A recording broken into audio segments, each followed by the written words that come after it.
Geçtiğimiz birkaç yılda, bu türle ilgili geleneksel kinayelerden ve fikirlerden uzaklaşan yeni bir Kore dizileri dalgası yaşandı. Bu programlar Penthouse, Sky Castle veya World of the Married gibi ulusal reytinglere ulaşamasa da şüphesiz benzersizdirler ve kalabalığın arasından sıyrılırlar. Daha fazla Asya içeriğine aç olan, giderek büyüyen uluslararası izleyici kitlesiyle Sweet Home, Netflix'in korku dünyasına attığı son adımdır. Aynı adlı webtoon'dan uyarlanan Sweet Home, İnsanlığın yok olmanın eşiğinde bulduğu aksiyon dolu bir hayatta kalma mücadelesidir. İnsanlar dışarıda aniden canavarlara dönüşmeye başlayınca, bir apartman kompleksindeki uyumsuz sakinlerden oluşan bir grup birlikte çalışmak zorunda kalır. Elbette kabin ateşi, korku ve paranoya karakterlerimizi tüketmeye başlıyor. Birkaç kişi uzak tutmaya çalıştıkları enfeksiyonun kurbanı olmaya başladığında bu durum daha da kötüleşiyor. Canavarlar ortaya çıktığında Sweet Home, arka arkaya 4 nefes kesen aksiyon bölümü sunmak için tempoyu ve gerilimi artırıyor.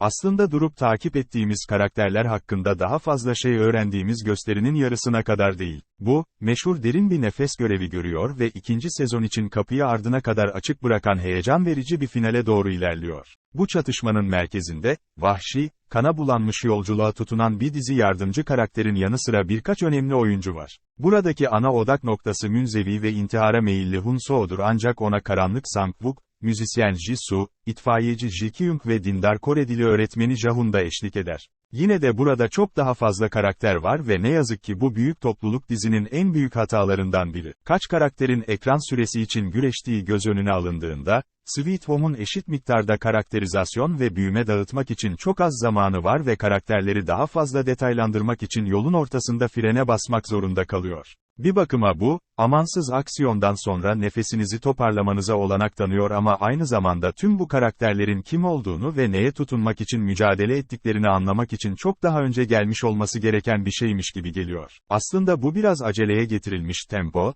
diziyle ilgili en büyük sıkıntılarımdan biri. Kingdom veya Love Alarm gibi bir şey, özellikle birlikte çalışılacak küçük karakter kadrosu göz önüne alındığında, daha kısa çalışma sürelerinden kurtulabilir. Buradaki oyuncu kadrosu neredeyse büyük Kore drama projelerinden biri kadar büyük ve bunların genellikle 75 dakika olduğu göz önüne alındığında, bu daralma zaman dilimi kesinlikle hissediliyor. Sweet Home'un derin karakterlerdeki eksikliğini, bariz şiddet ve vahşet fazlasıyla telafi ediyor. Bu, kanın tam anlamıyla deliklerden fışkırdığı ve yüzlere ve duvarlara sıçradığı için hassas olanlara göre bir gösteri değil. Hatta bu anlardan bazılarına çok yakın çekimlerde eşlik ediyor. Oldukça boğucu bir şiddete hazırlıklı olabilirseniz, o zaman bu konuda kesinlikle sorun yaşamazsınız. Sweet Home, Kingdom gibi bir sonraki hit olmayabilir, ancak canavar korku pastasının içine girmeye değer eşsiz bir dilimidir. 10 bölüm güzel bir şekilde ilerliyor ve eğer heyecan verici bir son için hazırlıklı olabilirseniz, Sweet Home umut verici ve tatmin edici bir korku oyunu sunar. Kesinlikle sorunları yok değil ama bu, bazı kanlı dalların filizleneceğini ve ikinci sezon yenilemesini sürdüreceğini umduğumuz başka bir harika korku IP'si. 2 zorlu yıl olmuş olabilir.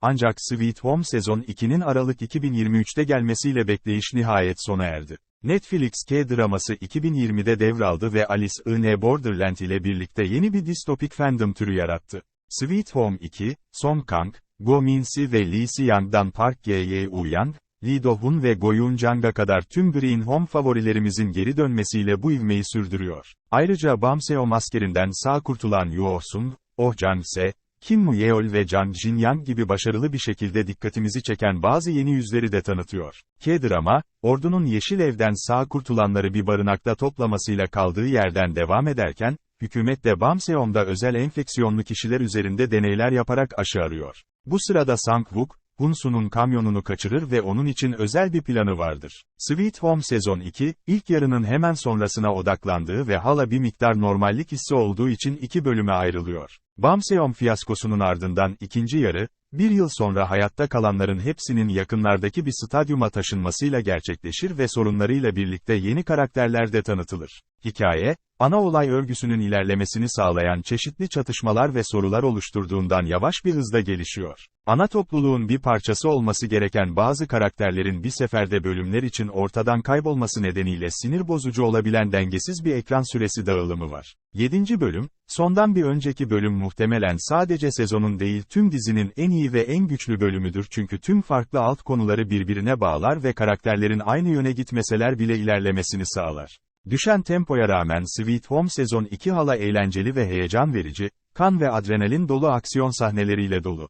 CGI ve prodüksiyon, doğa ve canavarlar tarafından istila edilmiş canavarlaşmış bir şehri tasvir eden distopik olmasına rağmen kamp kalitesine sahip. Oyuncuların hepsi kendi şeritlerinde kalıyor ve karakterlerinin nereye gittiği konusunda muhtemelen bizim kadar kafaları karışmış olsalar bile bize inandırıcı bir hikaye veriyorlar. Elbette bazı sorular finalde yanıtlanıyor, ancak bizi daha fazla yakıcı soru ve kafa karışıklığıyla karşı karşıya bırakıyor, bu da tatmin edici olmayan bir son yaratıyor. 3. sezonu kurarken Sweet Home 2 finali, sanki 3. sezonda ortaya çıkacak ana çatışmayı inşa ediyormuş gibi beklenmedik bir his veriyor. Yazarlar, 2. sezonunda kendi sorunları ve çözümleriyle bağımsız olarak ayakta durabilmesi gerektiğini unutuyorlar. Ve Peter ve Seonhwa'nın şüpheliliği, Kim ile Tak'ın adamları arasındaki çatışma ve Şef Jin'in kızına karşı kabalığı gibi, ekstra drama için eklenen unutulmuş olay örgüsünün bazı noktalarının hiçbir zaman gerçekten yanıtlanmayacağından oldukça eminiz.